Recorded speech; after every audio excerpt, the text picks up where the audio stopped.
Dobro se je zavedati, da je tesnoba čustvo, ki se pojavi, ko se znajdemo v težkih okoliščinah. In ker smo trenutno kolektivno vsi v težki okoliščini, je seveda logično, da je tudi tesnobe več med ljudmi. Ko začutimo tesnobo, je dobro, da se spomnimo, da je tesnoba čustvo, ki ni nevarno, je pa samo neprijetno. Da glede tesnobe ne rabimo nič ukrepati, da tako kot je prišla, bo tudi šla, minila sama od sebe, kot nekakšen morski val.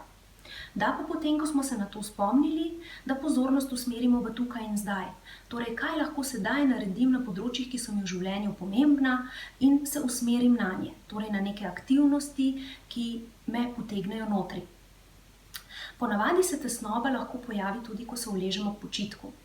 Tudi takrat je dobro, da se spomnimo, da ni nevarna, da glede nje ne rabimo nič ukrepati, nato pa pozornost prenesemo na opazovanje našega dihanja. Torej, kako gre dih noter v telo in iz telesa, in noter v telo in iz telesa. In vsakič, ko naše misli odplavajo in smo mi to opazili, pozornost samo nežno usmerimo nazaj na opazovanje dihanja in to ponavljamo, dokler ne zaspimo.